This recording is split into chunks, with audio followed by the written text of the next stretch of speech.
In this video, we're going to discuss a very important rabbinic figure called Rav Hai Gaon. So before we get to Rav Hai Gaon, we're going to talk a little bit about the era of which he lived and really ended with him. Following the Talmud and following the completion of the Talmud and the canonization of the Talmud, there was a period which was known by the rabbis of that time, were called Amoraim. Was the next generation was called the Savoraim, the Rabbanon Savorai in Aramaic. So there's a debate amongst contemporary historians how long this period really lasted. Some of these Rabbanon Savorai, these rabbis, actually some of them are mentioned in the Talmud. Kind of their opinion, their explanations, and the word Savorai means to explain, to give explanations, essentially. So they kind of explained the Talmud, and really they focused very much on the explanations and understanding of the Talmud, and they helped in the completion of the Talmud by adding other kind of the parts of again, the Talmud, as we discussed last time, is these kind of long conversations. And Rav Ashi, that we discussed last time, put in kind of this is a question, this is an answer. These rabbis put in more, this is the law, this is how we're going to actually do it, and we follow this rabbi versus that rabbi, and those kind of things were put in the Talmud by these rabbis. So some say that this period lasted a period of 40 years, so really basically one generation, a very short amount of time. Some rabbis said that this was a period of 200 years, meaning, and if you say the Talmud ends at about the year 500 or so, it's over by 540. If you say the Talmud, or it could end up till closer to the year 700. Following this time of the Rabbanon Savorai was the period of the Geonim, which literally translates to the period of the geniuses. Now, the reason why they were called Geonim was that was the name of the leader of the yeshiva of those times, of this period. They were called the Gaon. The genius or the leader of the yeshiva, instead of being called the Rosh Yeshiva, the head of the academy, was called the Gaon. So they started to focus more on the post-Talmud era, and they were kind of starting to do things like put together what are the laws, how do we understand the Talmud, and they started to put together ritual the way we know it today. Again, the Talmud is long discussions. So how do you practically do a ritual? You have to go look in the Talmud and get a whole long discussion to try to figure out how you practically do something. It's not so simple for the common folk. The first siddur is produced in the period of the Geonim, so that way you don't have to look in the Talmud every time you have a question about what do we say on Friday night when it's a Yom Tov, and it's or Saturday night when it's a Yom Tov. You don't have to look in the Talmud. You could look in a siddur. So that's kind of what is going on at that time. Rav Hai Gaon, he was born about the year, I believe, 938 or 939, and he passes away at the age of 99 in the year 1038.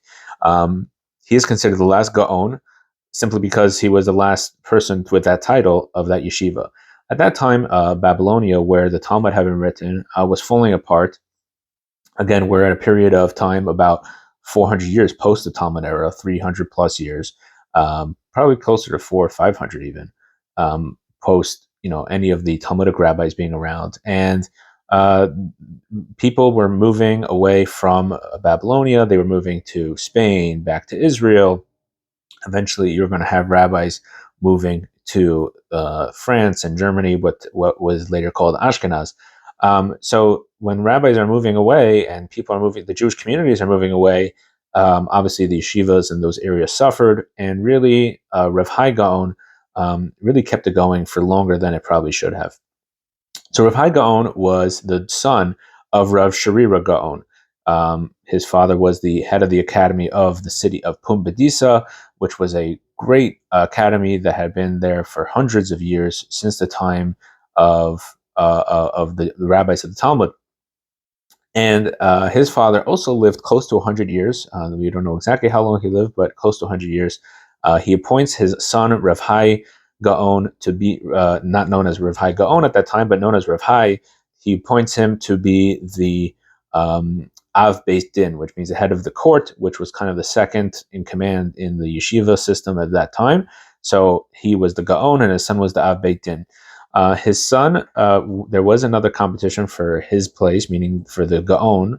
And kind of at that time, if you were the Gaon of Pumbedisa, then you were the head of the academy of that academy. You were kind of known as the head of the Jewish people, leader of the Jewish people. There was competition from a rabbi named Rabbi Shmuel, who was the head of the academy in Sura, which is another Babylonian city. And the kind of to make peace with the whole situation, um, they he married his daughter. Rav Hai married the daughter of Rabbi Shmuel, and he ends up before his father even passed away, when he was in his late 90s, he appointed his son to be in his place, and he became the Gaon. Very interesting personality. He had some very interesting theological understandings. He did not believe in that there was any truth to any magic, meaning many things in the Torah discusses that you're not allowed to perform these magical things, like talking to the dead, etc. And there's a debate, early theological debate amongst the rabbis: do these things actually work, and the Torah forbids it, or are this just something that people do? It doesn't actually work, and the Torah nonetheless forbids even doing these non-workable black magic type things. He was of that school that said it's nothing and it's a total waste of time.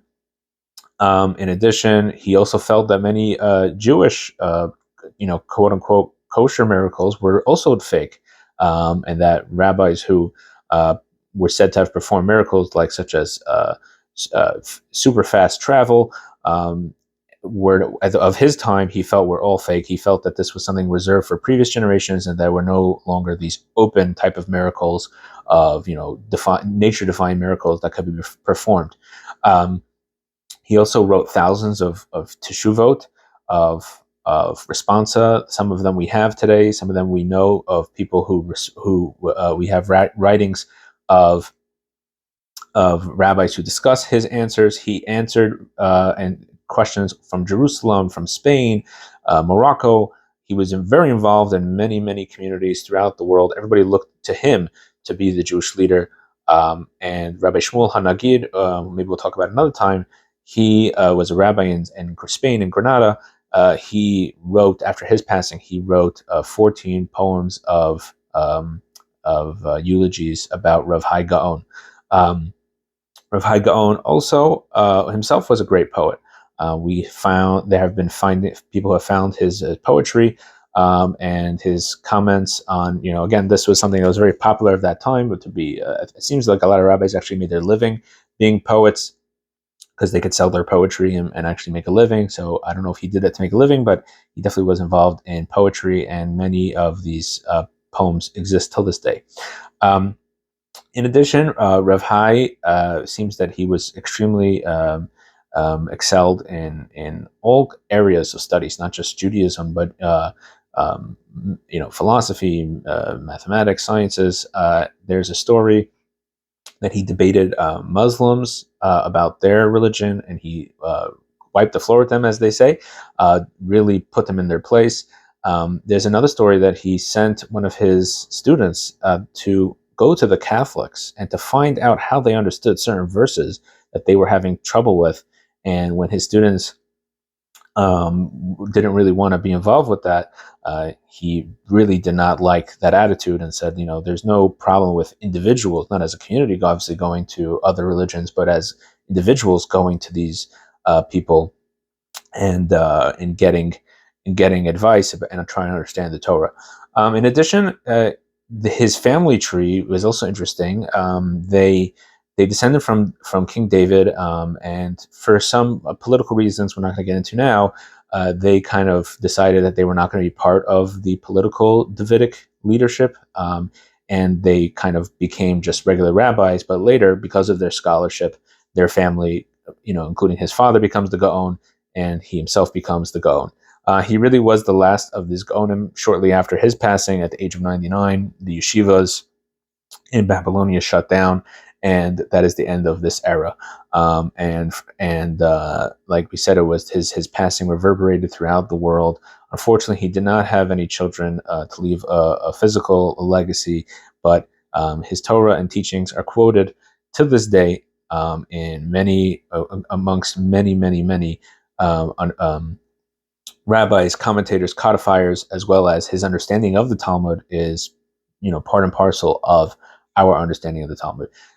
So that is a kind of a basic about Rav Hai Gaon and a little bit about the era of the Geonim.